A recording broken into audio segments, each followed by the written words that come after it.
Orden. Bueno, pues antes que nada, es un privilegio poder estar aquí, ¿verdad? El honor es mío por la invitación y realmente pues me he estado gozando en la preparación de la clase. Al menos yo espero que se gocen conmigo conforme vayamos avanzando al estudiar la palabra de Dios. Y antes que nada quiero disculparme, no tengo una gran habilidad en lo que es el diseño gráfico. Así que el hermano Omar, ustedes van a ver que la semana anterior tenía fotos, tenía gráficas, tenía un montón de cosas. Y eso, pues qué bueno, ¿verdad? Pero en el caso mío van a ver que es muy escueto la presentación de la diapositiva, pero es mi falta de habilidad nada más en cuanto a la creatividad del PowerPoint. Así que voy a tratar de enfocarme más en lo que es el contenido. Y ya con eso, pues entonces quiero darles una cordial bienvenida en esta tarde, noche a todos los que nos acompañan. Vamos a estar estudiando o vamos a estar hablando un poco sobre la sabiduría de Dios, anteriormente escondida y ahora revelada en el mensaje del Evangelio. Nuestro pasaje básico va a ser 1 Corintios, capítulo 2. Si nos das la siguiente diapositiva, mi hermano.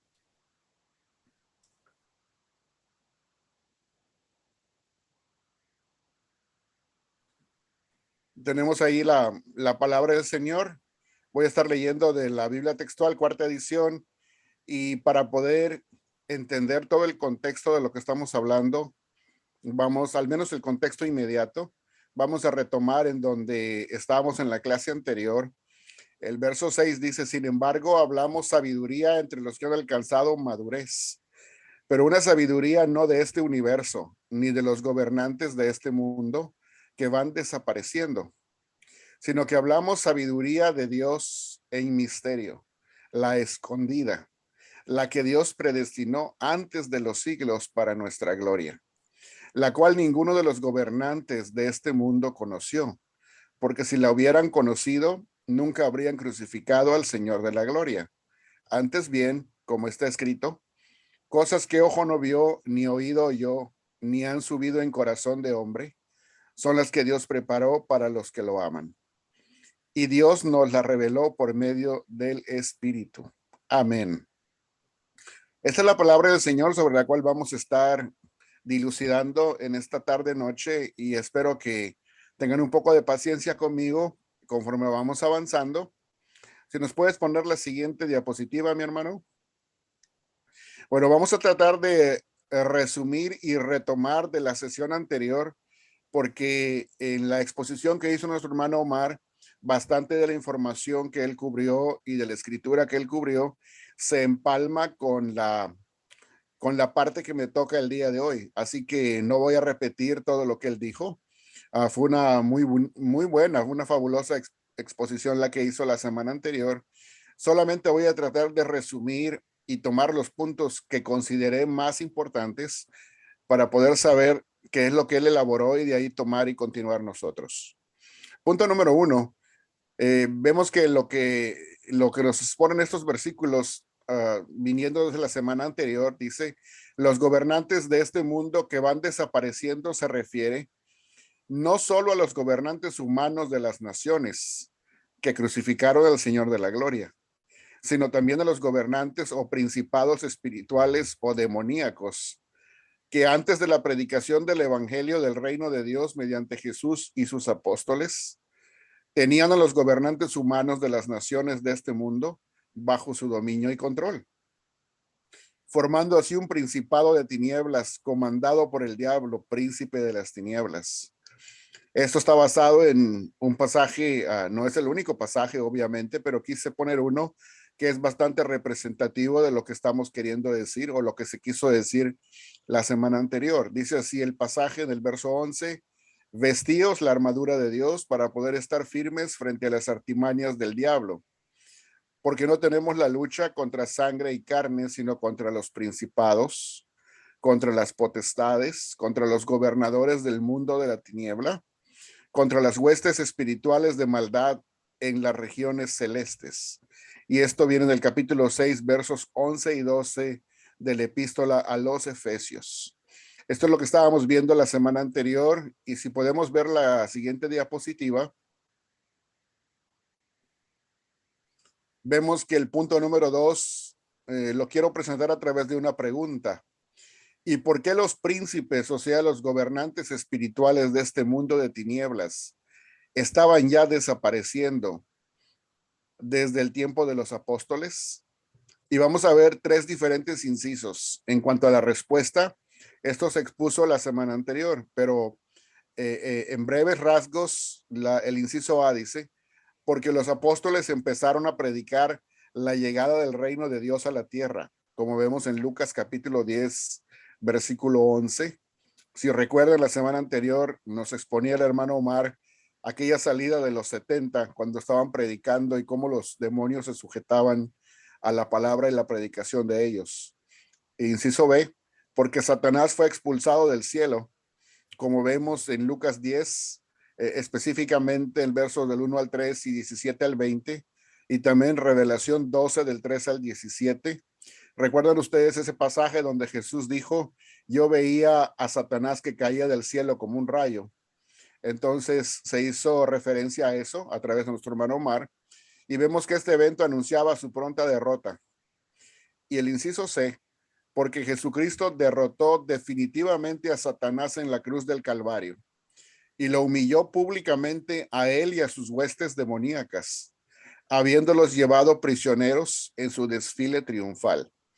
Aquí el verbo que está traducido al castellano como habiéndolos llevado prisioneros en su desfile triunfal viene del verbo griego triambeuo, y esto es una cosa bastante interesante porque nada más aparece dos veces ese verbo en todo el Nuevo Testamento.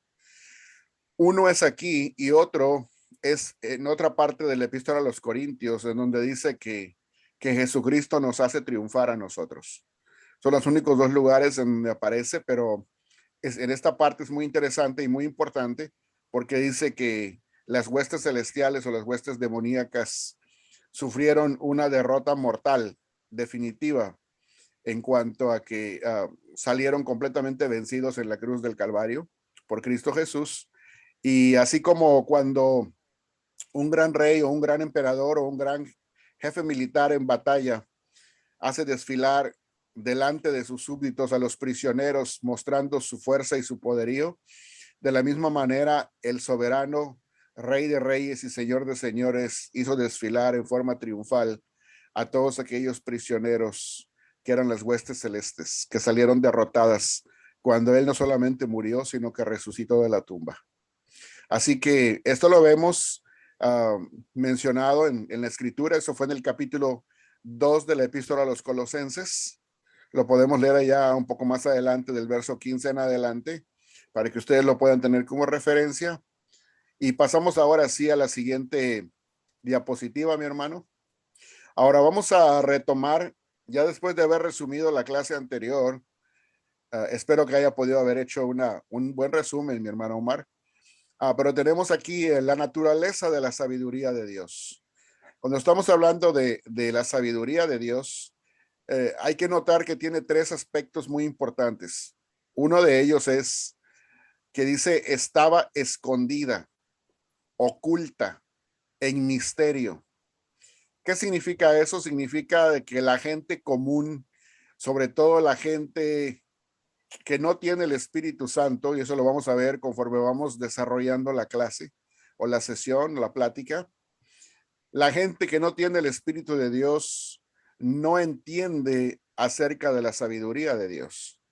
Entonces esto es clave porque más adelante lo va a enfatizar Pablo el apóstol. Entonces, desde ese punto de vista, todos aquellos que andan buscando la sabiduría humana o que andan buscando cualquier otro tipo de sabiduría, pero no la de Dios, es obvio que no la pueden entender, es obvio que no la pueden conocer, es obvio que no la pueden recibir. Entonces están cegados y desconocen completamente la sabiduría de Dios. El siguiente punto que está implicado es el que viene a continuación, que esta sabiduría estaba oculta, escondida en Dios. No estaba en un sistema filosófico, no estaba en, en un grupo de prácticas ascéticas, no estaba en algún tipo de de algún conocimiento esotérico privilegiado para algunos iniciados. No, aquí estamos hablando de que esta sabiduría estaba oculta en Dios mismo. Y dice a continuación, lo que había hecho que fuera imposible de ser conocida, al menos por los gobernantes humanos de este mundo, es decir, los que crucificaron al Señor. Obviamente, lo que nos da a entender este pasaje o este punto es que los gobernantes humanos que crucificaron a Jesús, Poncio Pilato y todos aquellos líderes judíos de aquel entonces, juntamente con todo lo que se llevó a cabo para su muerte, no entendían la verdadera personalidad e identidad del Señor de la Gloria. Y dice aquí el apóstol Pablo, porque si lo hubieran entendido, no lo habrían crucificado. Por eso dice de otra manera, no lo habrían crucificado. O sea, desconocían completamente cuál era la verdadera identidad y la verdadera significancia del personaje Jesús de Nazaret, históricamente hablando. Y el tercer punto es que desde la eternidad pasada, desde antes de los siglos, Dios ya había predestinado esta sabiduría para nuestra gloria. Esto es algo bello y grandioso. Esto es algo inefable, porque no dice que Él predestinó esa sabiduría para sí mismo, sino que dice que fue para nuestra gloria. Pablo incluyéndose a sí mismo como escritor, como receptor de esta gloria divina que vamos a ver qué es. Y esto nos lo dice el versículo 7 del capítulo 2. Y seguimos con la definición. Dice que esta sabiduría se refiere a la persona y la obra del Señor de la gloria. Es decir, la sabiduría de Dios encarnada en la persona de Jesucristo. Y esto lo había ya definido el apóstol Pablo en el capítulo anterior, en el capítulo 1, verso 30 y 31. Ahora hay que agregar que esta sabiduría de Dios encarnada en la persona de Jesucristo, y acá tenemos los pasajes, ¿verdad? Si podemos ver esos pasajes, dice, pero en él estáis vosotros en Cristo Jesús, quien nos fue hecho por Dios sabiduría, justicia y también santificación y redención, para que como está escrito, el que se gloría, gloríese en el Señor. Ese es el pasaje donde se nos identifica a través de la pluma del apóstol Pablo que esta sabiduría es Cristo Jesús mismo. Entonces estamos hablando de una sabiduría encarnada. Y aquí, como les mencioné hace un momento, quiero añadir que era una sabiduría, hablando de Cristo Jesús, era una sabiduría histórica y salvífica. Histórica porque tomó carne en la persona de Jesús de Nazaret en cuanto al tiempo en el primer siglo, y no solamente se atestigua la existencia de Jesús a través de relatos bíblicos, como por ejemplo del escritor Lucas, sino que tenemos diferentes autores no cristianos, no creyentes, con escritos del primer siglo que atestiguan la existencia de Jesús como personaje histórico. Por ejemplo, Plinio el Joven, Seutonio el historiador, tenemos Flavio Josefo, que es otro escritor del primer siglo de trasfondo judaico, que atestiguan la existencia de Jesús. O sea que verdaderamente existió como personaje histórico. Y luego esta sabiduría era salvífica, o sea que venía con el propósito de salvar. No como la sabiduría de los griegos, que era una sofía. La palabra sofía es el término que se utiliza para hablar de sabiduría para el trasfondo griego y para aquellos que son buscadores de ese tipo de sofía o filosofía. Pero como dice aquí, el énfasis estaba en el aspecto o en los aspectos filosóficos y retóricos. Era un tipo de sofía completamente diferente. ¿Por qué? Porque la sofía griega era un conjunto de conceptos, pero la sofía divina era una persona encarnada en Jesús de Nazaret. Dos cosas completamente diferentes. Y la persona, vamos a ver que no solamente es la persona de Jesús, sino que vamos a ver la obra de Jesús en un momento. ¿Podemos pasar a la siguiente diapositiva, por favor? Ahora, quiero que prestemos bastante atención a este pasaje porque este pasaje es bastante revelador si lo analizamos despacio y con las pausas necesarias y con la puntuación correcta para que podamos darnos cuenta de lo que el apóstol Pablo nos escribió en estos versículos. Dice aquí, la sabiduría de Dios ahora revelada, estuvo escondida, pero ahora ya está revelada. Y dice, por él, es decir, el Padre, estáis vosotros en Cristo Jesús, a quien Dios hizo para nosotros sabiduría. En las versiones comunes, lo único que encontramos es una coma y dice para nosotros sabiduría, coma, y luego dice justificación, coma, santificación, y luego dice redención. Pero quiero que ustedes se fijen que esta es una propuesta mía, y no solamente mía, sino de otros eruditos, de que realmente si ponemos un doble punto aquí, ¿verdad? Lo que le dicen, no es ni un punto y coma, ni una sola coma, sino los dos puntos, dando a entender que lo que sigue es la definición de esa sabiduría. Vuelvo a leer, a quien Dios hizo para nosotros sabiduría, como si dijéramos, es decir, y entonces vienen tres cosas que nos vieron a explicar qué es esa sabiduría. La primera cosa que implica es justificación, que también está traducido en otras versiones como justicia. Luego, el segundo término viene santificación. Y en tercer término, el apóstol Pablo utiliza la palabra redención. Ahora, esta palabra redención tiene dos diferentes aspectos en el uso bíblico, pero aquí el apóstol Pablo se está refiriendo a la glorificación, que sería el tercer aspecto. Y él utiliza, por ejemplo, en Efesios capítulo 4, verso 30, él dice, no entristezcáis al Espíritu Santo de Dios, con el cual fuisteis sellados para el día de la redención, hablando de un día futuro que ha de venir. Entonces esa palabra redención, luego él explica en el capítulo 8, verso 23 de Romanos, y nos dice que está hablando de la redención de nuestro cuerpo. Cuando el Señor Jesús venga del cielo por segunda vez para glorificarnos, o sea, glorificar nuestros cuerpos. Entonces ahí se está el apóstol Pablo refiriendo a esa glorificación con la palabra redención.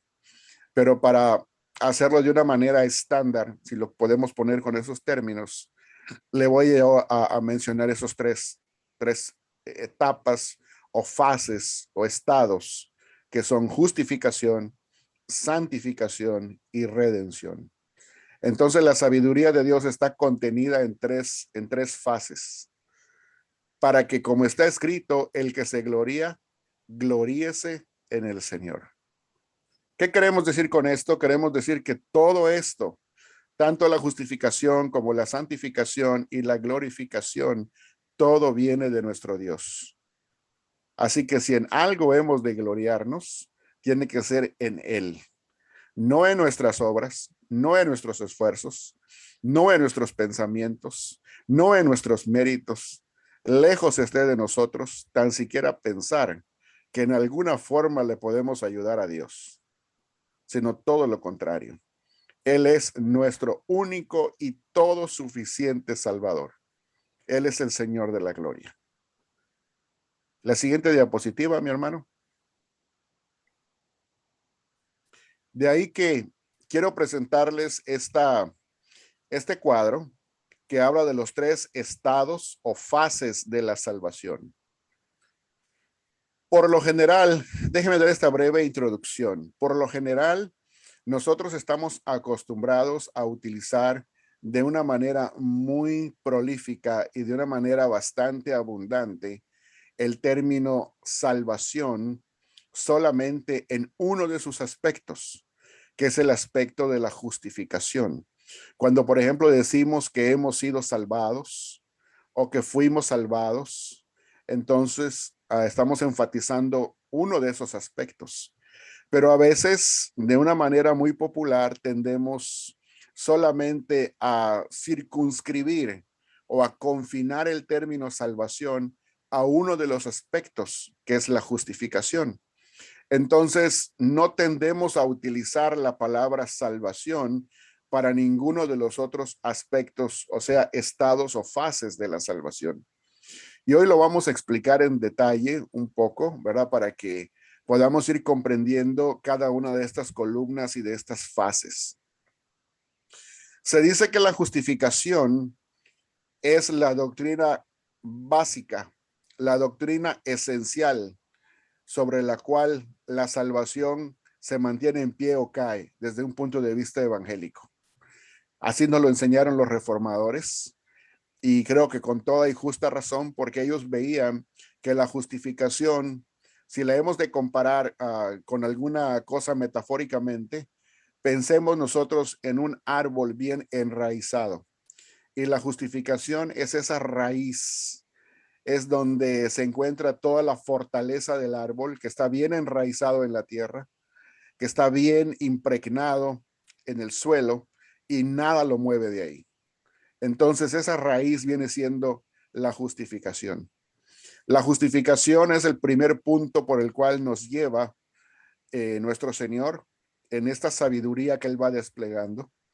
Y quiero enfatizar que cuando hablamos de justificación estamos hablando de que el Señor nos declara libres, nos declara justos. ¿De qué nos declara justos el Señor? De la paga y la pena del pecado. De la paga y la pena del pecado. Van a encontrar que conforme nos movemos para los diferentes aspectos o fases de la salvación, vamos a encontrar otras palabras que también empiezan con P. Y es curioso porque todas ellas empiezan con P. Pero vamos a ver que conforme el Señor nos va llevando de un estado o fase a otro, progresivamente hasta la meta final, Él nos va salvando de diferentes cosas que tienen que ver con el pecado. Pero en cuanto a la justificación, el pasaje clave o dos de los pasajes clave en donde podemos entender que hemos sido salvados o fuimos salvados es Romanos 8:24 y Efesios 2:8. En un momento más vamos a ver esas diapositivas en cuanto a la escritura de una manera más detallada. Por ahora vamos a cubrir el cuadro. Entonces, cuando hablamos de justificación, estamos hablando del aspecto pasado de la salvación. Hemos sido o fuimos salvados de la paga y la pena del pecado. De manera que cuando nosotros ponemos nuestra fe en Jesucristo, es en ese momento en que la justificación ocurre, cuando recibimos el pago de Él en cambio de nuestra paga y pena del pecado. Entonces, la justicia de Él se atribuye a nosotros y nuestra paga y pena se le atribuye a Él. Hay un intercambio que ocurre y todo lo que Él tiene en cuanto a justicia y perfección viene a nosotros. Todos los méritos salvíficos de Él son transferidos a nuestra cuenta y somos declarados completamente justos. Somos declarados libres de paga, de pena y de culpa de pecado. De manera que ya no hay ninguna condenación en contra nuestra. Ahora, cuando nosotros pasamos al siguiente aspecto, una vez que hemos sido justificados, entonces vamos al aspecto presente de lo que es la salvación, que teológicamente hablando, como Pablo mencionó en este primer capítulo de los Corintios, versículo 30 y 31, se le conoce como la santificación. Ahí tenemos dos pasajes bastante interesantes que los vamos a ver en un rato más. Y tenemos dos pasajes que son Filipenses 2:12 y primera epístola de Pedro, capítulo 2, versículo 2. Aquí podemos decir que el aspecto presente de la salvación tiene que ver cuando nosotros estamos siendo salvados, pero ya no de la paga y pena del pecado, porque de eso lo fuimos cuando fuimos justificados, sino que cuando caminamos con el Señor y vamos en esta fase, estamos siendo salvados del poder y la práctica del pecado, que son otros aspectos del pecado a través de los cuales el Señor nos está librando el día de hoy. Y lo hace a través del poder de su Santo Espíritu. Y más adelante vemos el tercer paso, Y a ese tercer paso es el que se conoce como la glorificación, o que seremos glorificados. De manera que la escritura va a decir, seremos salvados. Y cuando seremos salvados, vamos a ser salvados de la ira de Dios en cuanto al juicio final, que ya no seremos juzgados y no recibiremos la ira de Dios, porque ya la ira de Dios ya no está sobre nosotros. Fue derramada en la cruz del Calvario sobre Jesús, de manera que hemos salido librados de ello. Pero ese es el aspecto futuro de la salvación.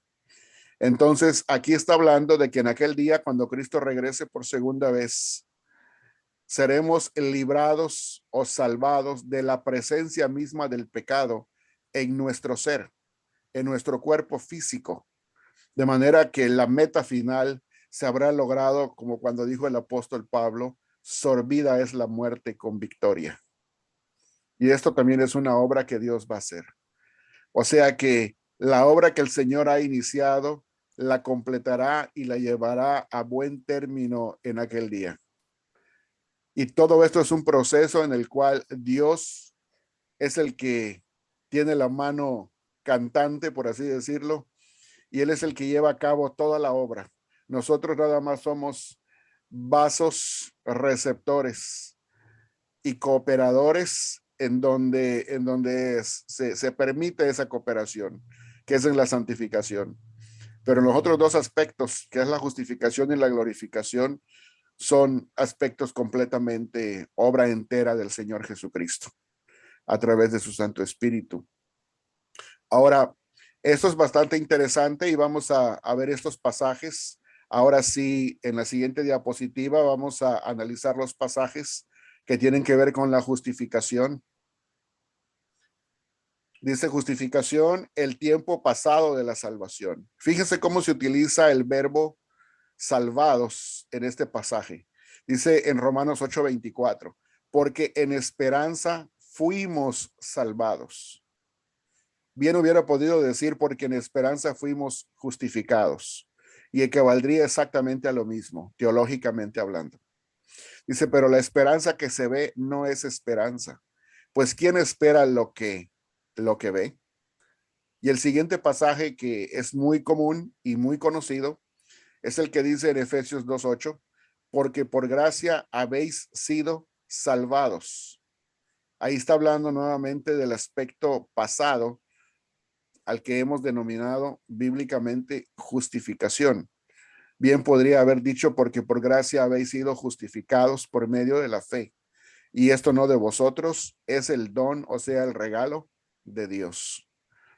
Y ese es el aspecto pasado, el tiempo pasado del verbo salvar. En pocas palabras, fuimos salvados, hemos sido salvados. Y ese es el aspecto en tiempo pasado. Recuerden eso, justificación. La siguiente, por favor. Pasamos ahora a la santificación, el tiempo presente de la salvación. Fíjese cómo dice aquí en Filipenses 2:12, y voy a tomar este pasaje de la Reina Valera actualizada, versión 1989. Dice así, de modo que, amados míos, así como habéis obedecido siempre, no solo cuando yo estaba presente, sino mucho más ahora en mi ausencia, ocupaos en vuestra salvación. Pero ahí se refiere al aspecto segundo, o sea, ocupaos en vuestra santificación con temor y temblor. Bien pudiera haberse escrito de esa manera y el significado es exactamente el mismo. ¿Por qué? Porque está hablando de la segunda fase de la salvación. Ahora, no quiero que se vayan a confundir. Cuando nosotros o cuando yo digo la segunda fase de la salvación, quizás la pregunta va a pasar y decir, entonces, hermano, ¿significa de que hasta que termine la tercera fase vamos a ser salvos? No, fuimos salvos y hemos sido ya salvos desde que fuimos justificados. Y lo que los mantiene en vida eterna no es la santificación ni la glorificación. Lo que nos mantiene en vida eterna es la justificación. Es el primer punto. Porque la palabra del Señor es muy clara cuando dice que el que cree en Él ha pasado de muerte a vida. Y está hablando del momento en que uno recibe al Señor y establece esa relación de vida eterna con Él. De manera que la justificación es el primer punto que ocurre, pero como la raíz sostiene al tronco y a las ramas y a los frutos, de la misma manera la justificación, siendo la primera parte y la raíz del árbol, es la que sostiene a la santificación y es la que sostiene a la glorificación. De manera que desde que hemos sido justificados, ya hemos pasado de muerte a vida eterna. No es que estamos esperando llegar a la vida eterna en la glorificación, no. Estamos ya en vida eterna desde que fuimos salvados en cuanto a ser justificados en el primer momento. Ahora, dice el siguiente pasaje, desead como niños recién nacidos la leche espiritual no adulterada, para que por ella crezcáis en salvación. Pero si uno lee el contexto de la epístola, se va a dar cuenta que está hablando del segundo aspecto o de la segunda fase, que es la santificación. Está pidiendo el apóstol que crezcamos en santificación. Pasemos ahora al siguiente. Vamos ahora al aspecto futuro de la salvación o el tiempo futuro de la salvación. Hemos dicho que aquí tiene que ver con el tiempo en que Cristo vendrá por segunda vez y que seremos glorificados. Dice, por tanto, mucho más ahora, habiendo sido declarados justos. Fíjense cómo dice, habiendo sido declarados justos, tiempo pasado, o sea, justificados por su sangre. Y acá viene otro aspecto futuro, seremos salvados de la ira, o sea, seremos glorificados por medio de él. Romanos 5, verso 9.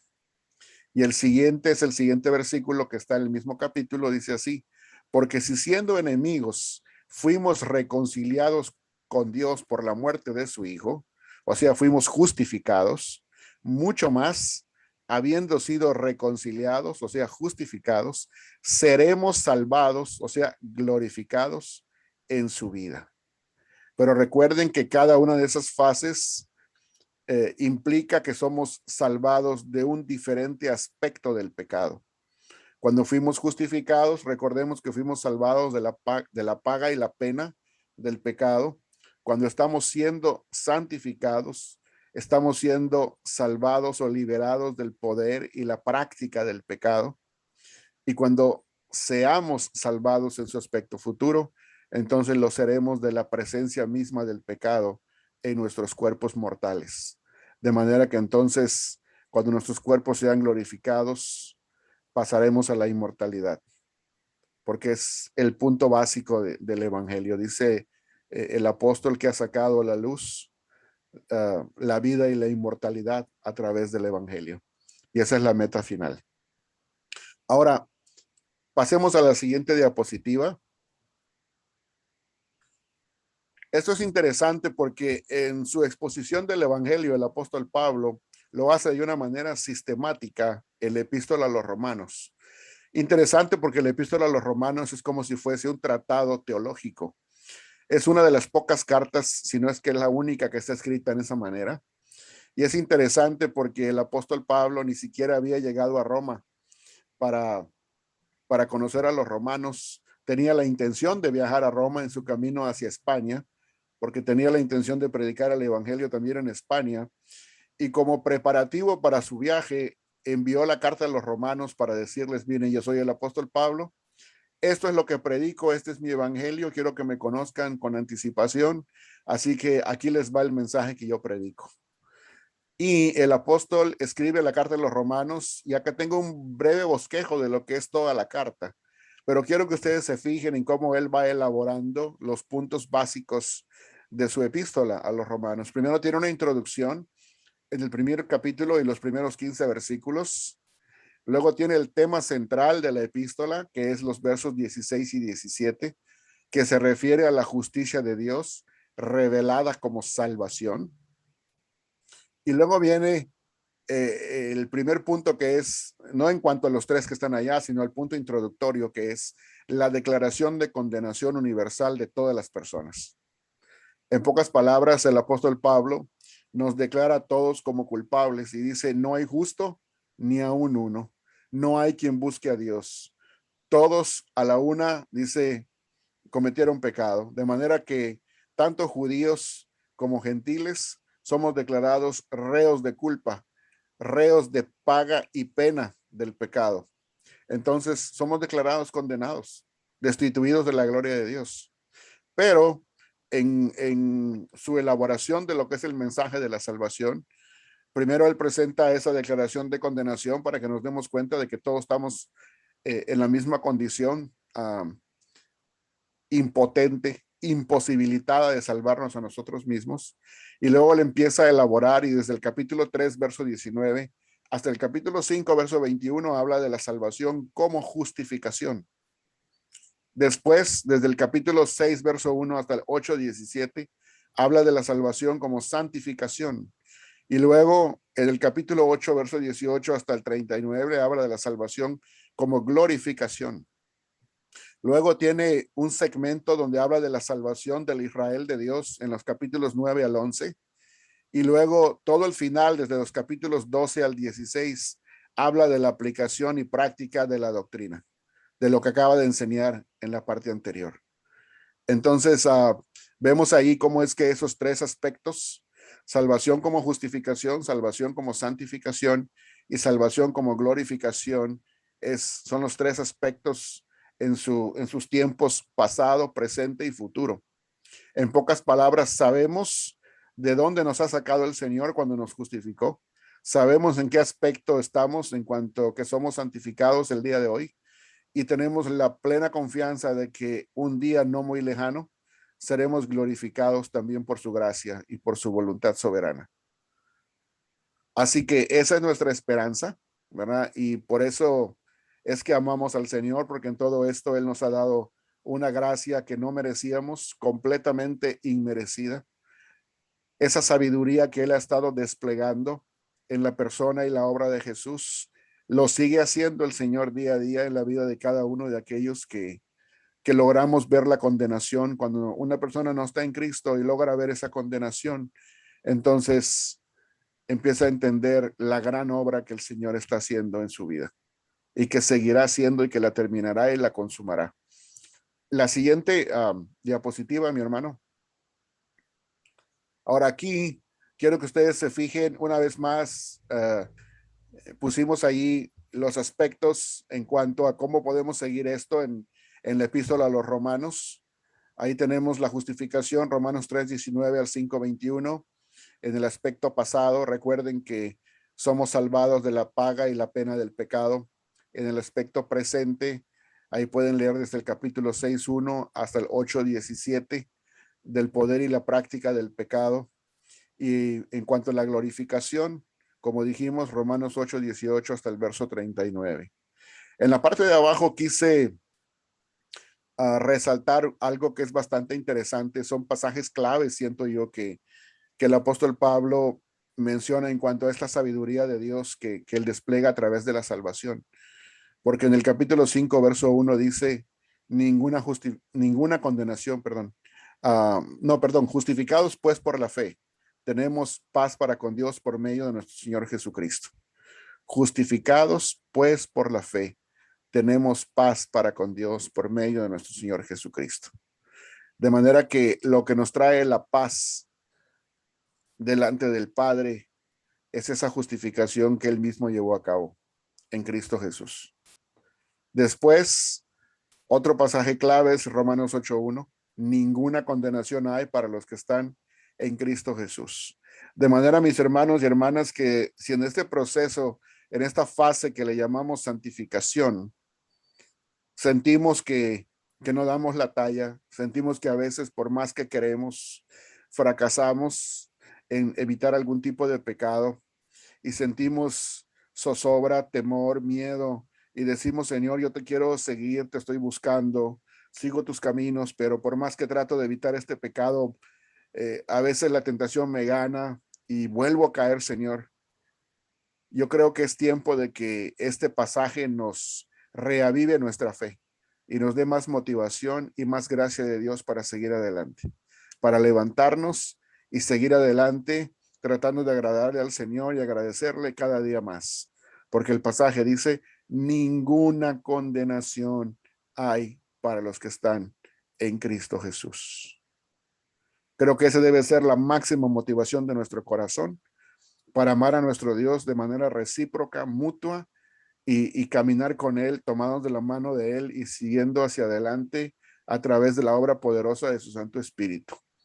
Y esa debe ser nuestra palabra para todos aquellos que han sido quizás con sinceridad, pero equivocadamente enseñados, que a veces piensan que la salvación es una cosa que se anda perdiendo y ganando a cada rato.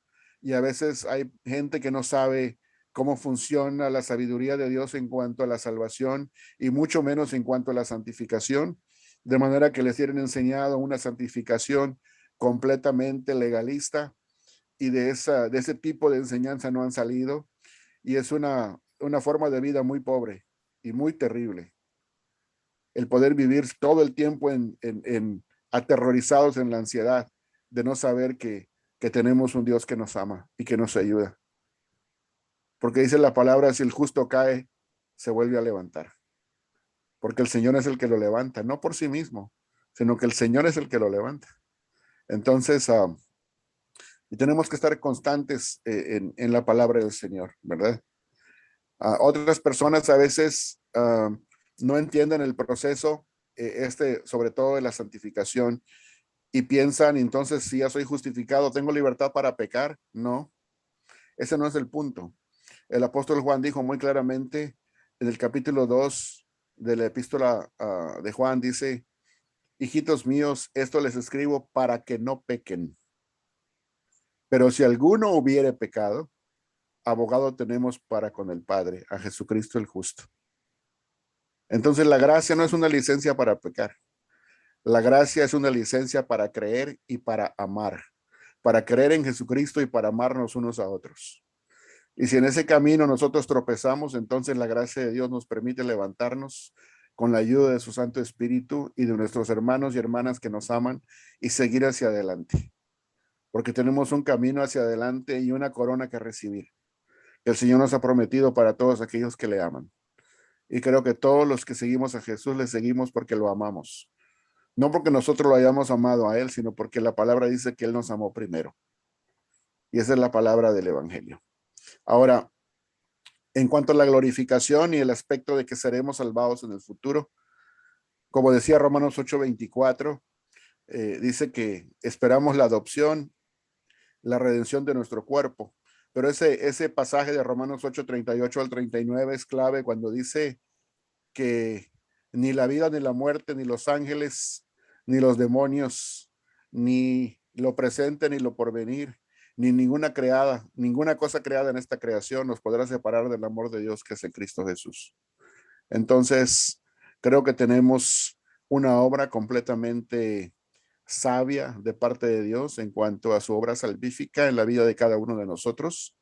Y creo que tenemos la motivación más grande que podamos tener en que su Hijo mismo, dice el apóstol Pablo, quien no escatimó ni a su propio Hijo, y se nos dio a su propio Hijo al mandarlo y morir por todos nosotros.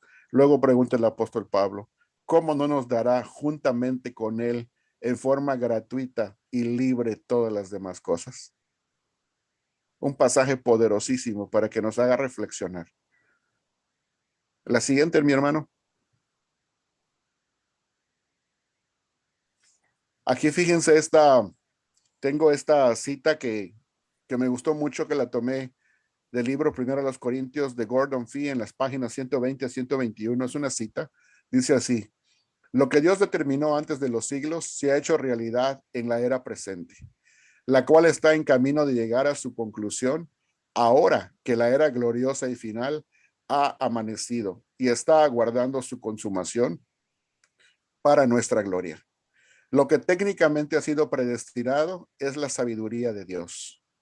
El contexto más amplio indica que Pablo tiene en mente la actividad misericordiosa de Dios en Cristo, en virtud de la cual, por medio de su crucifixión, determinó la salvación eterna para su pueblo. Así como Dios escogió a los necios y débiles para la salvación, y al hacerlo avergonzó a los sabios y poderosos, que ahora están en vías de caducar, así ahora Pablo repite que Dios destinó a su pueblo para la gloria, no para la vergüenza. y que lo ha hecho en contraste con los príncipes de este siglo, los cuales perecen, o sea, van desapareciendo.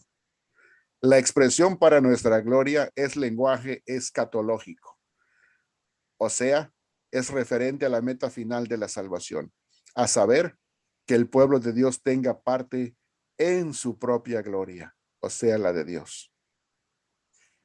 Y esto es una cosa que es bastante, no solamente interesante, sino que sublime, que el Señor nos haya concedido ser participantes juntamente con todos los grandes apóstoles y todos aquellos grandes hombres de fe y mujeres de fe, de participar de la gloria de Él. La que sigue, mi hermano. Ahora, dice acá el versículo 9, ya para avanzar, dice, antes bien como está escrito, y el apóstol cita al profeta Isaías del capítulo 64, verso 4, y toma esta frase de la Septuaginta griega y dice, y lo he dividido acá en 4 líneas porque la forma en que él divide la escritura es importante para saber qué es lo que está apoyando de lo que ha dicho anteriormente. La línea 1 dice, cosas que ojo no vio, ni oído oyó, ni han subido en corazón de hombre. Y línea 4, son las que Dios preparó para los que lo aman. Y el verso 10, y Dios nos las reveló a nosotros por medio del Espíritu. Vamos a abundar un poquito en esto. Voy a tratar de avanzar un poquito más rápido porque el tiempo está corriendo. La siguiente diapositiva, mi hermano.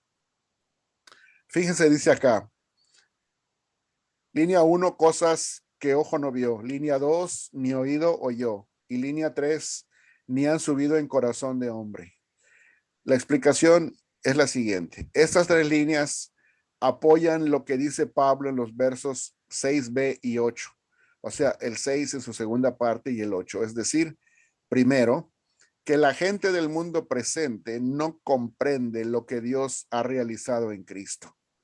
Es decir, los caminos de Dios o su sabiduría no son siquiera concebibles para la mente meramente humana.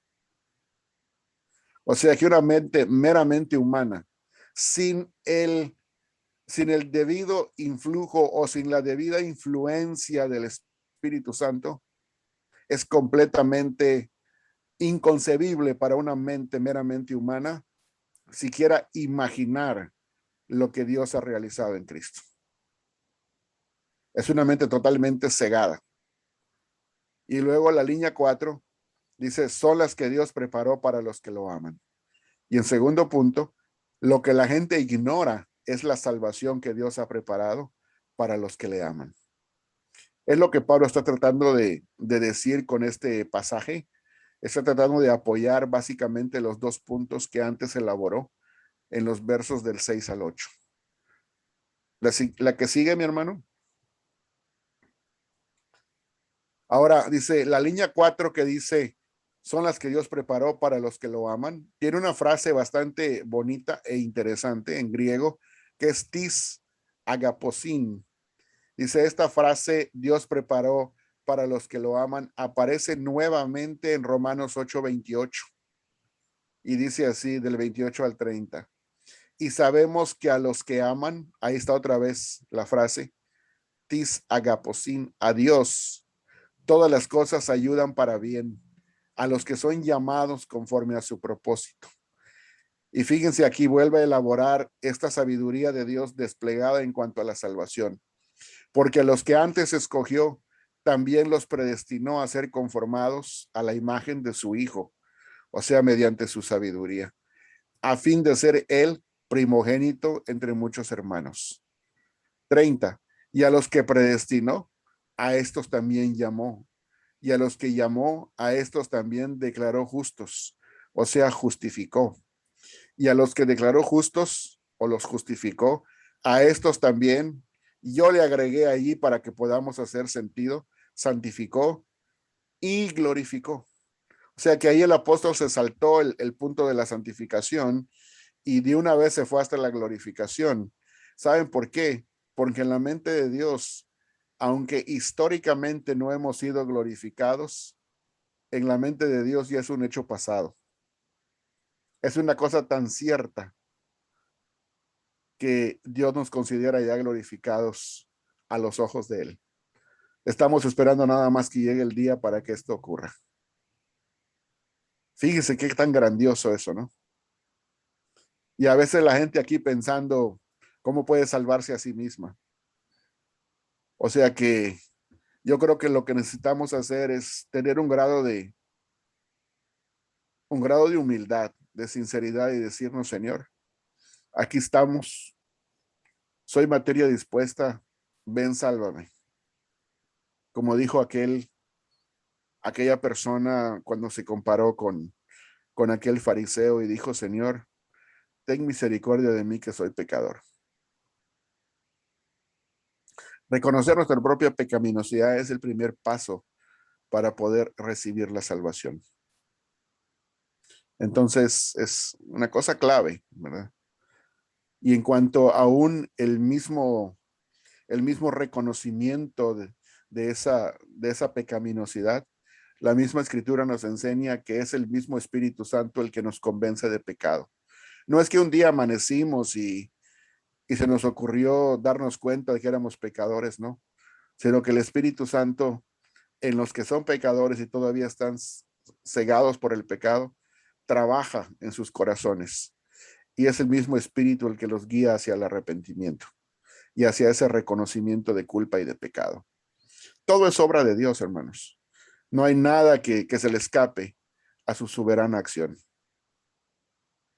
Ahora, si podemos ver la que sigue, mi hermano.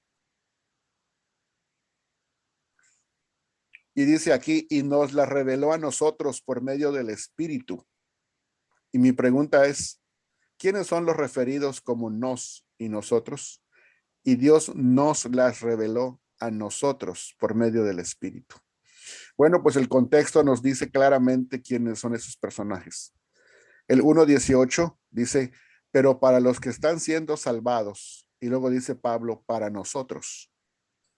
Y luego en el verso 21 los identifica como los creyentes, el 24 como los llamados, el 26 como hermanos, el 27 lo necio del mundo y lo débil del mundo, el 28 lo vil del mundo y lo tenido por nada, lo que no es.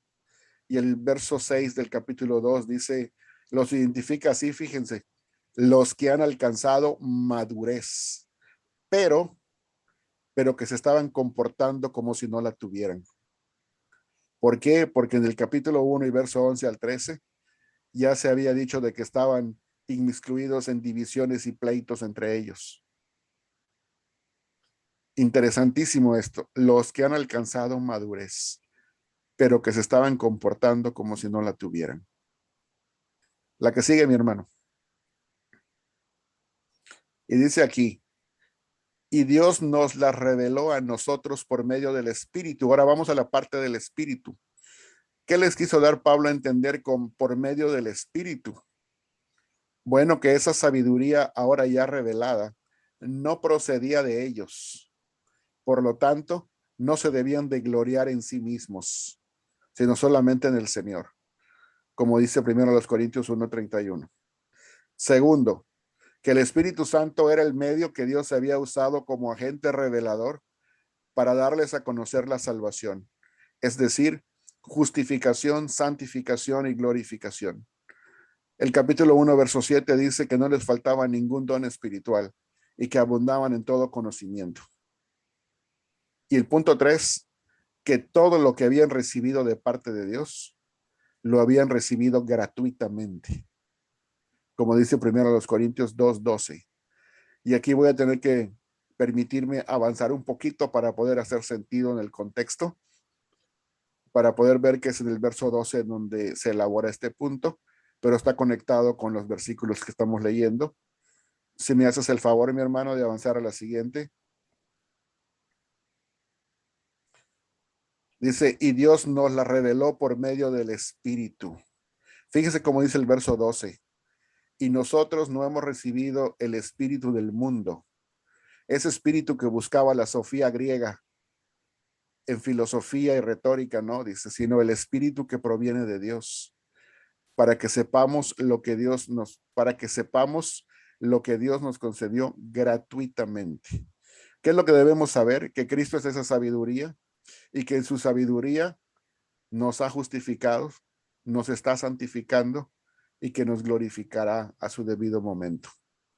Por lo tanto, ¿cuál es la aplicación para el día de hoy? Como lo era también para el tiempo de los corintios. No conviene estar en divisiones, pleitos y celos, porque eso pertenece a la carnalidad y no al Espíritu de Dios. No va de acuerdo con la revelación del Señor, ni con su Santo Espíritu.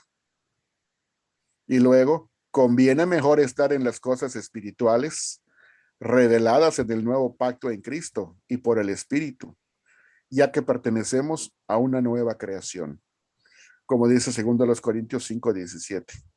Por lo tanto, el que está en Cristo es una nueva creación. Todas las cosas viejas pasaron, he aquí todas son hechas nuevas.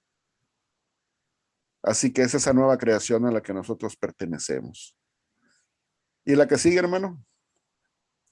Bueno, pues hemos concluido esta presentación. Ahora ya va a llegar el tiempo de las preguntas y de las participaciones de todos ustedes, mis hermanos y hermanas, y espero que haya sido algo edificante para ustedes.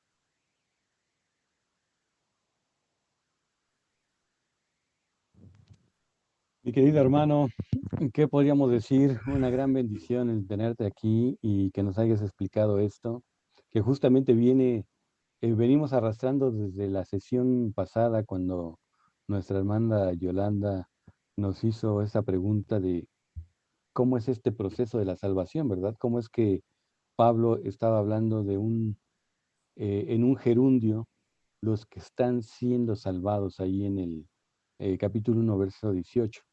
Y pues nos has iluminado, nos has abierto las escrituras en estos tres aspectos de la salvación, súper interesantes. Y ahora quisiera darle la palabra a mi hermana Yolanda, que levantó la mano, a ver si es posible que pueda abrir su micrófono. Hola, hermano. Hola, hermana. Excelente exposición. Voy a hacer unas preguntas que pienso que son como un poco redundantes, pero no me ha quedado claro. Son tres pasos: la justificación, la santificación y la redención, pero la redención como que engloba la glorificación, ¿o me equivoco? Bueno, como explicaba al principio, la palabra redención, el apóstol Pablo la utiliza en dos sentidos diferentes. En este específico pasaje, en mi entender, pienso que el apóstol Pablo la utiliza en cuanto a la redención del cuerpo. A veces el apóstol Pablo utiliza esa palabra cuando dice que hemos sido redimidos o que hemos sido rescatados del pecado, casi como si fuese un mismo tiempo junto con la justificación, como que algo que ya se hizo, que ya se logró por completo. Y es correcto porque hemos sido rescatados y el Señor pagó por nosotros y ganó nuestra redención. Pero ese es un sentido del pasaje.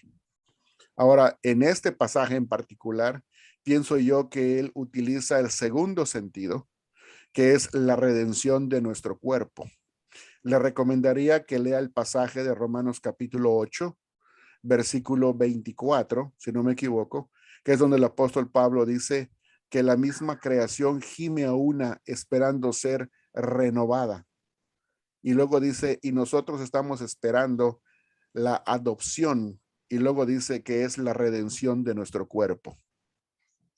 Entonces la palabra ahí, o el término redención, él lo aplica ya no a ser rescatados del pecado en el sentido de la justificación, sino que lo aplica a la redención de nuestro cuerpo físico. Como una Entonces, glorificación, ¿verdad? En la como una resurrección. glorificación. Por eso es que él utiliza otra vez eso en Efesios capítulo 4, verso 30, cuando él dice, no entristezcáis al Espíritu Santo de Dios, con el cual fuisteis sellados hasta el día de la redención. Ahora la pregunta es, ¿cómo puede hablar del día de la redención en futuro cuando la redención ya ocurrió en el pasado? De la única manera que él puede hablar en ese sentido es que la redención, hasta el día de la redención, se refiere al cuerpo físico. O sea, que La ahí se resurrección, referiría ¿verdad? al cuerpo físico nada más. Y una pregunta, estos tres pasos de la salvación, ¿serían por didáctica o son tiempos que se yuxtaponen con otros tiempos? Bueno, en lo que es la vida del creyente, el apóstol, obviamente hay cosas que ocurren es que el apóstol está hablando en un orden lógico, en un orden secuencial lógico y al mismo tiempo teológico, ¿verdad? Entonces, en lo que es el apóstol, por eso puse los pasajes que estaban ahí en Romanos cuando dice que a los que de antemano él predestinó, luego históricamente él los llama, y después de que los llama, él los justifica, y después que los justifica, los santifica y después los glorifica. Entonces, esa es una secuencia lógica y teológica. Ahora, si en algún punto de todo este proceso ocurre algo simultáneamente, sería muy difícil para mí decírselo, hermana, porque eso ya es una profundidad de Dios. Sí, ya le comprendo. ¿Le puedo hacer otra pregunta? Claro que sí. Usted habló que en la santificación nosotros, que nadie le puede ayudar a Dios en sus procesos, en sus cosas, pero que en la santificación podemos. Y le cito, dice, yo le pregunto, ¿cómo humanamente en nuestras fuerzas podemos ayudarle a crecer en santificación? ¿Cómo? Si somos cuerpos débiles y además todavía pecaminosos. Sí, hay una forma rindiendo a nuestra voluntad. ¿Sí me doy a Y entender? sí, eso ya lo había entendido yo. O sea que cuando yo digo que podemos cooperar con el Señor, no me refiero a que nosotros tomamos la iniciativa y luego Él viene a ayudarnos. No. En lo que es incluso la santificación, Él es el que toma la energización de nuestro espíritu, de nuestro cuerpo y de nuestro todo. Y entonces produce en nosotros tanto el querer como el hacer. Pero nosotros tenemos que ser materia dispuesta. No, Tenemos pues que por decirle, supuesto. Señor, aquí estoy, soy un vaso frágil. Aquí estamos, así Ajá. es. Aquí así le digo al Señor, aquí estoy, Señor. Le digo. Moldéanos como el alfarero moldea al barro, ¿verdad? Y hay una ultimita pregunta. En ese sentido, es a lo que me referí, ¿verdad? Hay una pregunta que yo realmente de ese pasaje un poco lo he entendido, el de 2 Corintios 1:17. Dice que somos nuevas criaturas, pero mírenme, mi carne aquí está todavía, ¿ve? Bueno, yo comprendo, uno es el resultado de muchas cosas, de su medio ambiente, de su genética, de su interactuar en la vida, y viene dando como resultado un ser humano problemado y en ciertas áreas con cosas bonancibles, pues. Pero entonces, al ser nuevas criaturas, esto es posicional, porque es como que sí, pero no ya. Bueno, los teólogos le han llamado algo así como usted dijo, ¿no? Los grandes teólogos le han llamado el ya, pero el todavía no, ¿verdad? Entonces, solo por mencionar algunos, Herman Ridderbos y otro muy famoso es George Eldon Ladd, dos de los que han utilizado ese tipo de fraseología. Pero para ser sencillo, hay diferentes maneras de poder entender esto, porque estamos hablando de las profundidades de Dios, ¿verdad?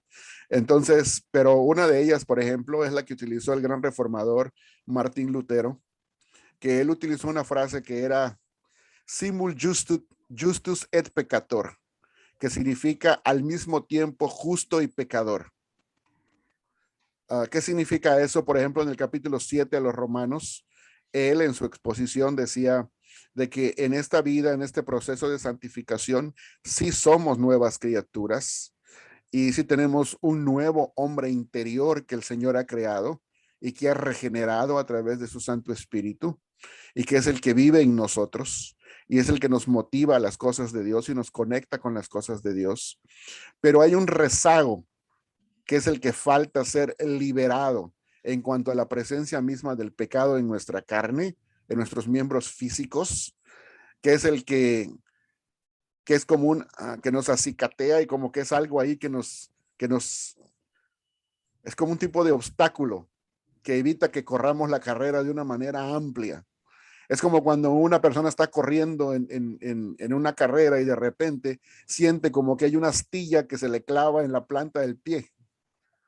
Y entonces el apóstol Pablo dice, ya para finalizar el capítulo, dice, bueno, primero elabora y dice, porque lo que no quiero, eso hago, ¿verdad? Termino haciendo. Y aquello que quiero, eso no hago. O sea que los miembros batallan dentro de mí, dice, porque con la mente sirvo a la ley de Dios, pero con el cuerpo sucumbo ante la ley del pecado. Que hay ocasiones en que vamos a poder, con la ayuda del Espíritu de Dios, sobreponernos a las tentaciones, pero hay veces que nuestra carne, por nuestra debilidad, nos gana. Ahora él termina el capítulo diciendo, haciendo una pregunta: ¿quién podrá liberarnos de este cuerpo miserable de muerte? Y él dice, doy gracias a Dios a través de Jesucristo nuestro Señor. O sea, que la única forma de que podamos ser liberados de ese cuerpo de muerte es a través de Jesucristo nuestro Señor. Cuando finalmente podamos decir, sorbida es la muerte con victoria. Es que, Como él dice de hermano, otra parte. yo pienso en mi caminata personal, porque cada uno camina con el Señor de forma personal, pero yo he encontrado otros hermanos que hasta se lo dicen a usted como queriéndole dar un bibliazo. No, si usted es una nueva criatura, ya no tiene que tener traumas de su niñez, ya no tiene que, es decir, borrar todo lo que usted es. Si eso fuera fácil, si uno fuera una computadora, usted busca un nuevo disco duro, ¿verdad? Pero desgraciadamente ahí están las cosas y muchas cosas uno no las ha podido superar y es Dios el que le ha dado a uno una medida de victoria. Es Sí, una medida de victoria, pero este versículo es mal entendido por mucha gente. sí, yo creo que parte del malentendido viene de no saber aplicar la ley de Cristo, que es la ley del amor. Sí, Cuando dice ya cierto. en Gálatas capítulo 6, dice que si tú ves a alguno que es tomado en alguna falta, ayúdale con espíritu de mansedumbre. No sea que después tú seas también tentado y caigas en la misma falta o en otra peor. Entonces, a veces nosotros hemos sido como cristianos acusados de que somos parte como soldados de un ejército, que somos parte del peor ejército que hay, porque muchos, aún no siendo cristianos, nos dicen, ustedes como creyentes cristianos son el único ejército que les da el golpe mortal, o sea, el último tiro de gracia a sus caídos. ¿Por A qué? mí me lo han dado, hermano. Porque hay A mí muchas me lo han gentes, dado. hay muchas personas que tristemente han sido instruidas de una forma incorrecta a través de pasajes bíblicos o malamente interpretados y aplicados. Y cuando la interpretación viene de esa manera y llega a la mente de la gente, una vez que han sido mal instruidos de esa manera, es muy difícil sacarle la mala instrucción a la gente. No imposible, pero es muy difícil. Entonces, a veces en esa mala instrucción, quizás no es en una mala intención, Sí, pues sí. pero con una mala instrucción, lo único que hacen es darle el tiro de gracia a nuestros hermanos caídos, en lugar Sí. de tenderles la mano para levantarlos y ayudarlos a caminar en la gracia de Jesús. Estuvo excelente su exposición. Me gustó mucho. Gracias, Muchas hermana. gracias, hermano. Dios lo Gracias al bendiga. Señor. Gracias al Señor.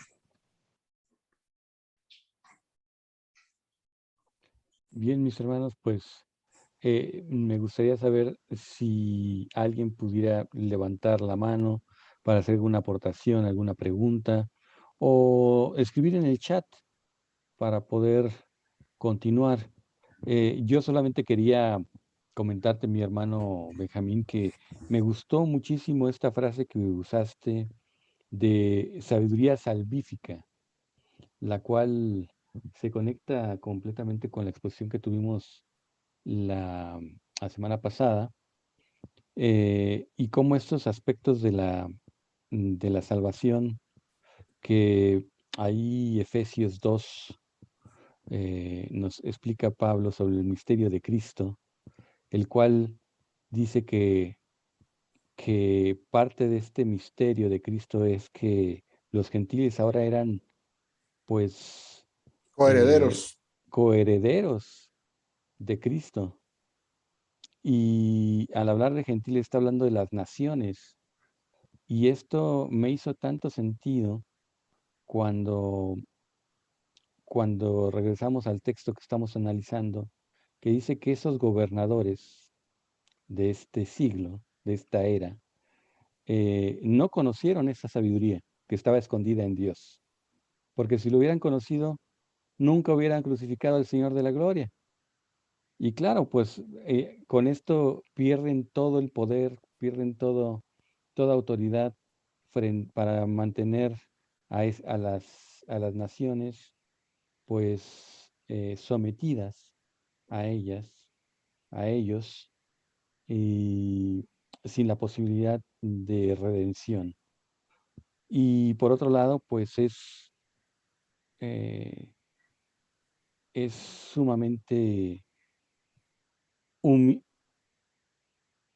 es sumamente humillante para el hombre viejo, para el hombre adámico, el entender que todo procede de Dios y que Él es el autor y perfeccionador de nuestra salvación y que, como dice Pablo en otro lugar, dice, aquel que comenzó la buena obra,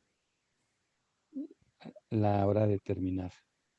Entonces, realmente no somos nosotros actuando, sino es Él a través de nosotros,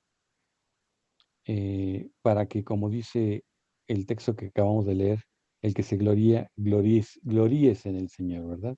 Amén. Pero coincido completamente contigo también en este proceso de salvación, como hay ya no un monerguismo, sino más bien una sinergia, ¿no? Nosotros rindiendo nuestra voluntad ante el Padre para, eh, de alguna manera, poner en práctica esta obediencia de la santificación. Bueno, quiero leer aquí algo que escribieron los hermanos en el chat y Claro. dice, mi hermana Beatriz, voy a abrir su micrófono. Eh, Mientras ella abre el micrófono, quiero decir que el hermano Andrés Cordejo dijo, muy buena exposición, hermano Benjamín, quería todo, quería todo lo que dijo respecto a la salvación. Es otra prueba más que es el monerguismo del espíritu obrando en nosotros, y eso me ayuda personalmente a ver, como dice Pablo, que ninguna confianza hay en la carne. Y por otro lado, el hermano Amós dice, excelente participación, hermano Ben Escalante. Felicitaciones a todo el equipo. Y bueno, hermana Beatriz, por favor, adelante. Sí, para mí también me resultó muy linda, muy buena la presentación esta. En realidad, pero bueno, me gustaría tener la mente más ágil y más fresca para poder seguir todo porque me es un poco difícil, así que cuando quiero anotar una pregunta se me escapan las otras, ¿no? Pero hay dos cosas que de pronto no las tengo muy claras y por eso le quiero preguntar. Con respecto a, dice Jesús derrotó definitivamente a Satanás, lo humilló públicamente. Y bueno, y lo creo, ¿no? Por supuesto, porque lo dice la palabra. ¿Cómo es que dice en 2 Corintios 4:4, dice cómo es que el Dios de este siglo cegó el entendimiento de los incrédulos? Si lo derrotó, digamos, ¿está en actividad o no?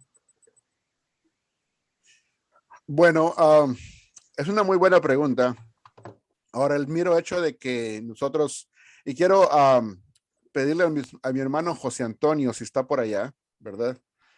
Hay una palabra que cuando nosotros hablamos de derrotar, por ejemplo, o aún, por ejemplo, cuando decimos que Satanás es declarado inoperante, por ejemplo, cuando nosotros estamos leyendo el libro de Apocalipsis y dice que Satanás fue atado, ¿verdad? Entonces, o por ejemplo, cuando el apóstol Pablo, si no me equivoco, en una de las epístolas a Timoteo que dice que ha destruido al que tenía el imperio de la muerte, es a saber, al diablo.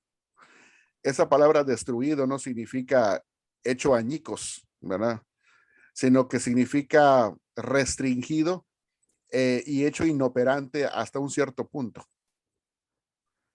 En pocas palabras, tenemos que entender que la acción satánica y demoníaca que se manifiesta en los evangelios, por ejemplo, y aún en la Biblia hebrea en el tiempo antiguo, comparada con la acción satánica y demoníaca que hay después de que Jesucristo resucita de los muertos y de la predicación del evangelio, podemos ver que la derrota que Jesucristo infringió a Satanás fue un golpe mortal.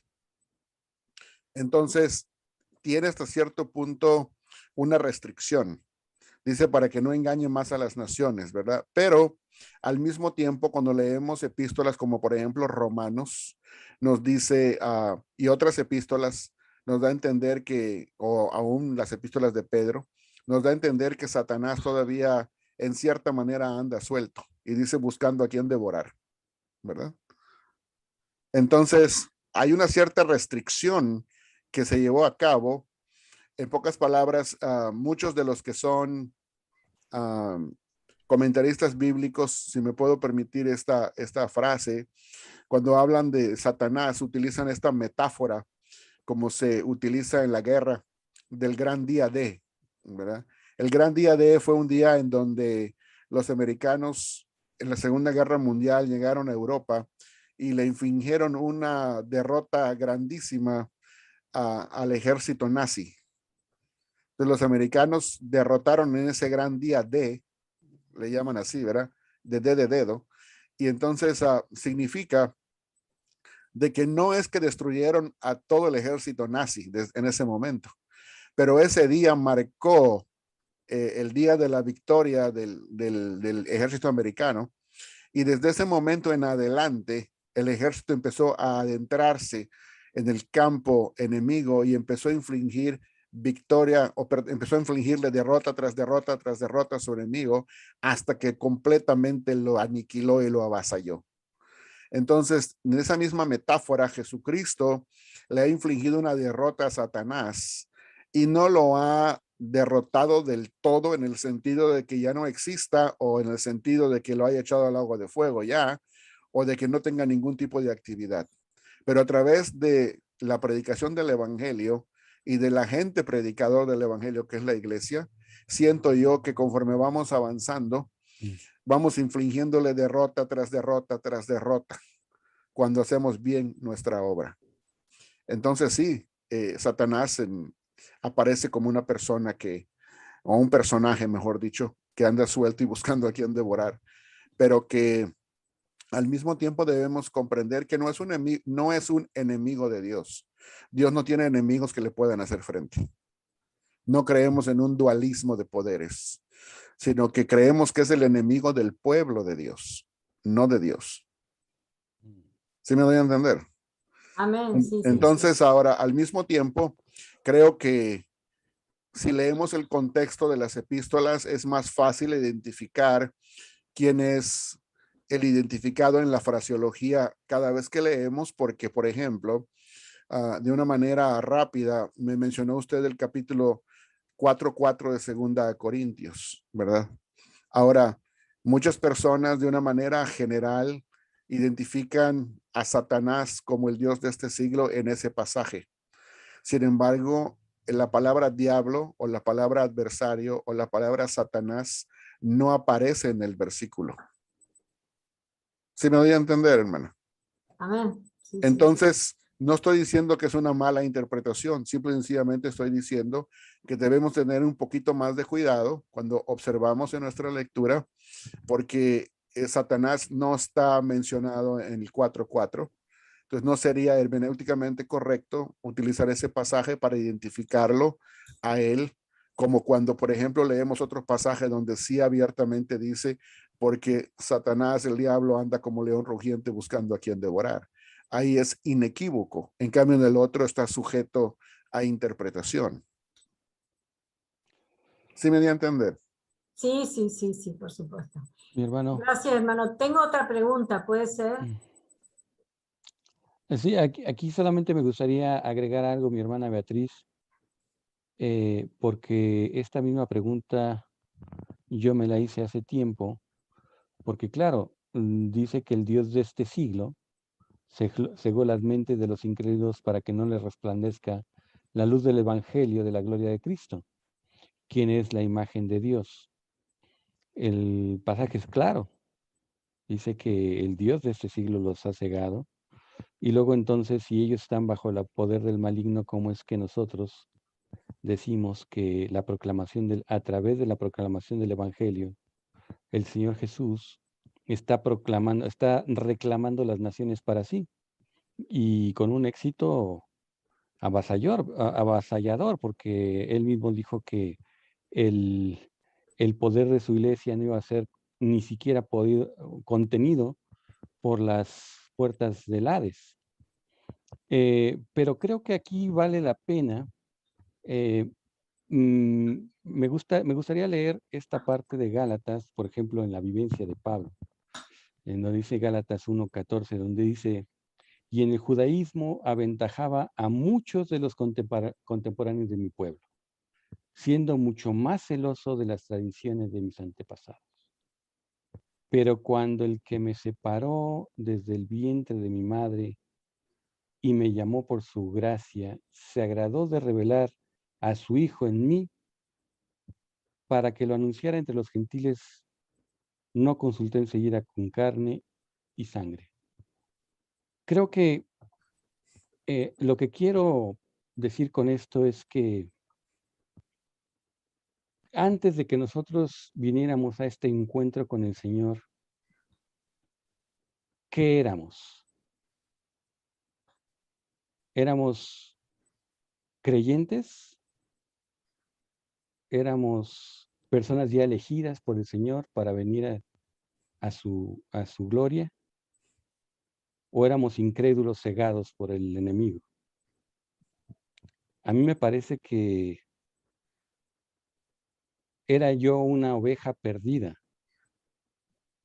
pero nunca fui un lobo que a través de el uso de mi propio albedrío me cambié la piel de lobo por una de oveja, sino que siempre fui una oveja que estaba perdida, pero el buen pastor fue por mí y me alcanzó. Entonces, sí, los incrédulos su entendimiento es cegado para no ver la luz del Evangelio, pero no aquellos que han sido elegidos desde antes de la fundación del mundo. A mí me parece que por ahí podría ser la respuesta, mi humilde opinión. Adelante, hermana, tenía otra pregunta, ¿verdad? Sí, disculpe. El hermano dijo, el reconocer nuestra pecaminosidad es el primer paso para la salvación. Y yo tendría entendido, o sea, quizás estoy confundida, que nosotros, más allá de ser predestinados y elegidos desde antes de la fundación del mundo, según Juan 6:44, fuimos arrastrados por Dios Padre hacia Cristo. O sea, que yo creo que no reconocí mi pecaminosidad antes de ser arrastrada hacia Cristo. Y no Digo, estoy contradiciéndole, hermana. Yo creo que después de que mencioné esa parte, cuando digo de reconocer nuestra pecaminosidad, no me refiero desde el punto de vista de Dios, sino desde el punto de vista del pecador. Como persona que uno va dándose cuenta de las cosas que Dios va haciendo en la vida de nosotros, cuando el pecador se da cuenta de que es pecador y de que reconoce su pecaminosidad, es porque, lo mencioné en aquella ocasión hace un rato, es porque previamente el Espíritu Santo ya ha hecho esa obra previa en su corazón, previa en su entendimiento. Entonces, esa es la obra de Dios previa que hace en nosotros, ¿verdad? Ahora, cuando digo que el primer paso que toma el pecador, cuando para recibir la salvación es reconocer su pecaminosidad, es como resultado y consecuencia de esa obra previa del Espíritu Santo. Entonces, en ese sentido, no voy en contra suya. Estamos de acuerdo. Bien, gracias. Ahora, Bien. hay una cosita que sí quería mencionar y creo que sería bueno que nosotros tomemos la iniciativa de ir examinando más en detalle el contexto de 2 Corintios capítulo 4, porque hemos asumido que cuando dice el Dios de este siglo está hablando de Satanás. Vuelvo a repetir, hemos asumido, ¿verdad? Pero el contexto no empieza allí, el contexto empieza desde el capítulo 3. Y en el capítulo 3 hace una referencia muy clara cuando dice, porque los incrédulos, bueno, cuando estamos leyendo el capítulo 4, verso 4, dice que ha cegado la mente de los incrédulos. Y nosotros generalizamos esa frase para incluir a los incrédulos en un sentido abierto y general para todos.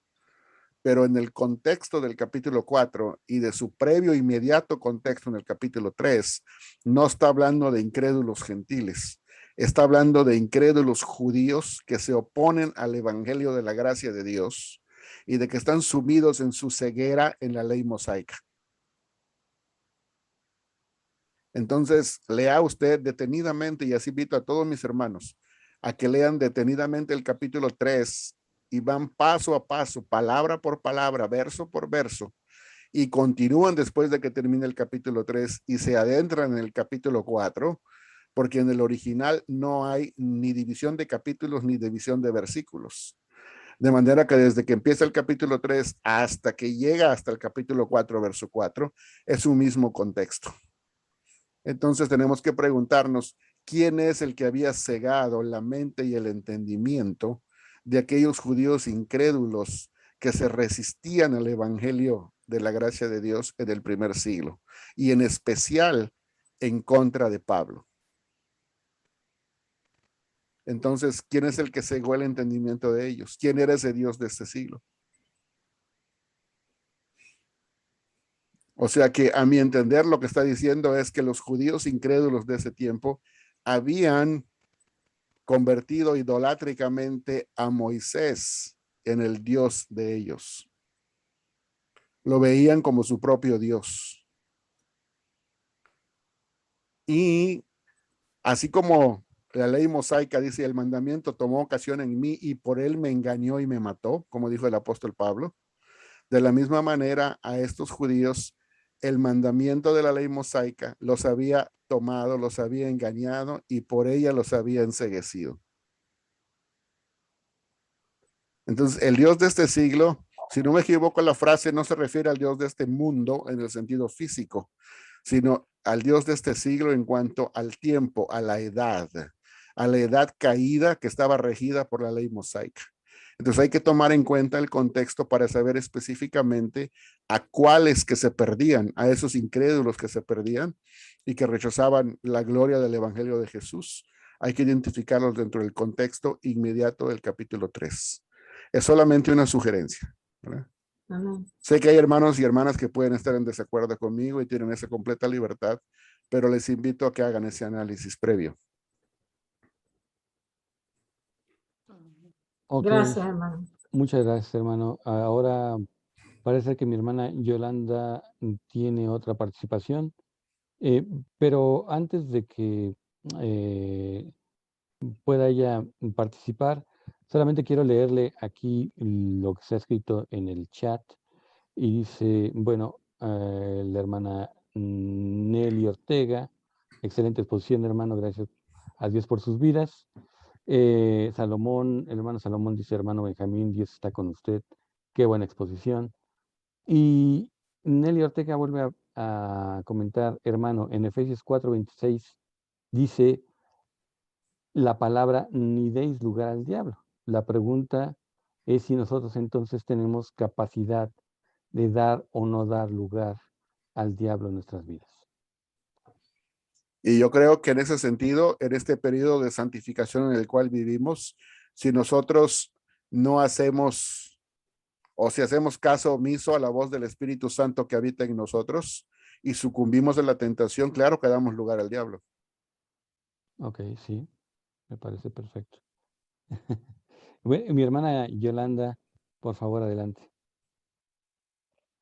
Hermano, solo quizás como una metáfora, yo así lo he entendido, que Satanás es como yo tengo 6 perros, nunca me gusta encadenarlos, pero hay gente que encadena a los perros y vaya, les puede acortar la cadena o se las puede alargar. Satanás no vendría a ser como un perro amarrado ahorita, en este tiempo, no con todos sus poderes, ¿verdad? Digamos, el Señor podría, no sé si voy a decir algo que es incorrecto, pero podría en un momento determinado, en relación con el versículo de la hermana Nelly, digamos, si no hacemos las cosas correctamente, darle cierta pita, ¿verdad? Y tocarle tal aspecto, es decir, él llega hasta donde el Señor lo permite, porque como me dice mi hermano Benjamín, él no tiene enemigos. Entonces yo veo a Satanás como un perro encadenado, que le dan pita para ciertas cosas, le extienden la cuerda o lo sueltan a veces. No sé si yo me equivoco en cómo yo lo percibo. O, es más, Isaías lo llama navaja alquilada. Ajá. Y es una buena metáfora, ¿verdad? Me gustó mucho que la mencionó. Ahora creo que en cuanto a que nosotros a veces le soltamos la cadena al enemigo y le permitimos que aún actúe más en contra de nosotros, a veces inadvertidamente, pero yo creo que a veces quizás la cadena no es la que se extiende, sino que nosotros nos metemos dentro del límite de la cadena. ¿Sí me doy a entender? O sea, dentro del límite donde está el perro encadenado, Ajá. ahí nos metemos nosotros. Ahí nos metemos nosotros porque andamos en la orilla de la tentación. A veces el cristiano tiene esta manera de pensar y dice, bueno, sé que estoy libre en Cristo, sé que soy justificado, sé que soy salvo, estoy gozando de las bendiciones, sé que el Señor me tiene de su mano, pero pues a veces empieza a ceder a las tentaciones que el enemigo le pone y de repente dice, bueno, me voy a acercar un poquito más, me voy a acercar un poquito más, no me voy a pasar de esta línea porque hasta acá llega la cadena del perro, ¿verdad? Y ahí lo muerde a uno. Pero en una de esas se resbala y cae dentro de la esfera del ámbito del perro y el perro lo muerde, si usamos esa metáfora. Sí. Entonces, tenemos que tener cuidado porque no debemos andar coqueteando con las tentaciones, sino apartándonos de ellas. Dice la palabra del Señor, resistir al diablo y él huirá de vosotros. Tienes Entonces, razón. no debemos coquetear con las tentaciones, sino al contrario. Para nada. Encontrar la manera de que el Espíritu Santo nos dé la fortaleza para resistir cada una de ellas. Y mucho tiene que ver en cuanto a que también está sembrada la palabra de Dios en nosotros. Recordemos que cuando Jesucristo fue tentado, las 3 veces que él respondió con citas bíblicas. Yo me pregunto, mientras estaba en el desierto, no me imagino que nada más estaba sentado, ¿verdad? Me imagino que estaba meditando y escudriñando la palabra del Señor, sobre todo el libro de Deuteronomio, de manera que cuando Satanás se le presentó, tenía fresca la palabra en la mente, en el corazón y en la lengua, y rápido respondió.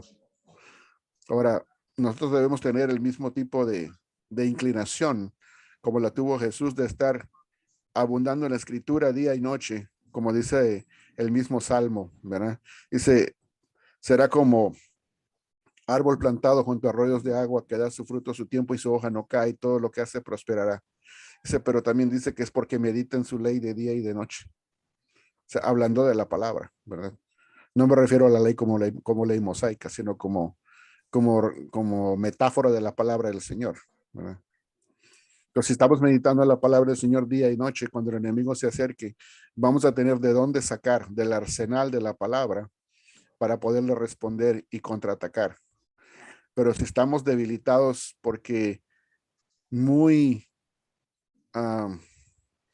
muy ocasionalmente acudimos a la palabra de Dios y somos ese tipo de personas, a veces sin tratar de ofender a nadie, pero ese tipo de personas que a veces nada más leemos la escritura el mero día domingo cuando vamos a la iglesia y no la volvemos a abrir para nada durante la semana y no meditamos en ella. sino que pues somos domingueros, por así decirlo. Entonces, pues no vamos a tener nada en nuestra mente, en nuestra memoria, en nuestro corazón atesorado como palabra para poder responder. No lo digo en forma de crítica negativa, sino constructiva, para que nosotros abundemos en la escritura, pero más es que la escritura abunde en nosotros. Porque nosotros podemos estar lee y lee la escritura y podemos abundar en leerla y nos metemos a la Biblia, pero la pregunta es, ¿estamos dejando que la Biblia se meta en nosotros? ¿Estamos dejando que el Señor realmente implante la semilla de su palabra en nuestro corazón y que lo renueve día a día? Esa es mi pregunta, ¿verdad? Es muy buena pregunta, hermano. Yo creo que a veces leemos y no nos baja el corazón. Es decir, seguimos actuando como que no hubiéramos leído lo que acabamos de leer. Y yo sé, a mí me ha pasado, le ha pasado a otras personas, pero es cierto, es una excelente reflexión. Nosotros podemos leer y leer y la palabra no bajar, no hacerse, no coludirse con nosotros, sino que nosotros ahí nos vamos cerquita de la jaulita de Chucho. Chucho le decimos aquí a los perros. ¿Cómo no? Pues muchas gracias, mi hermana Yolanda, Ben, mi hermano amado Benjamín, gracias por tu tiempo, por la exposición. Y ahora me gustaría pedirle a mi hermano José Antonio, si fueras tan amable, mi hermano, de abrir tu micrófono y de despedirnos en oración, si fueras tan amable. ¿Cómo no, hermano? Señor, ¿cuánto te agradecemos en que nos hayas congregado para escuchar tu palabra?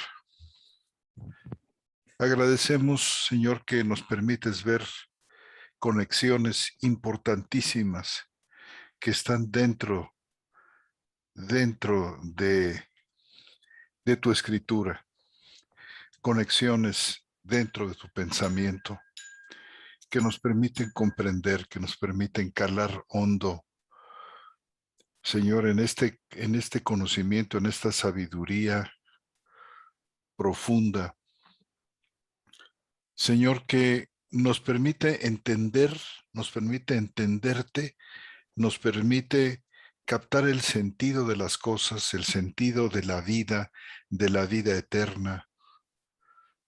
Señor, eres grande y maravilloso y agradezco mucho por el habernos reunido en torno a una magnífica exposición de tu palabra esta tarde-noche, rogándote, Señor, que lo que se ha hablado aquí, lo que se ha dicho, quede profundamente en nuestra mente, quede en nuestro corazón, quede impreso en nuestro espíritu. Señor, y te rogamos también, Señor, porque tú permitas, Señor, que muchos más se acerquen a estos estudios, que esta palabra tuya explicada corra y sea glorificada en un tiempo de grande necesidad, una necesidad que tú conoces y que tú no solamente palias, sino que sanas y abundas en tu sabiduría y en tu amor ilimitado hacia todos nosotros. Gracias en esta noche, en el nombre de Cristo Jesús. Muchas gracias por habernos acompañado. Será hasta cuando volvamos a presentar Foro Hispanoamericano de Reflexión Bíblica,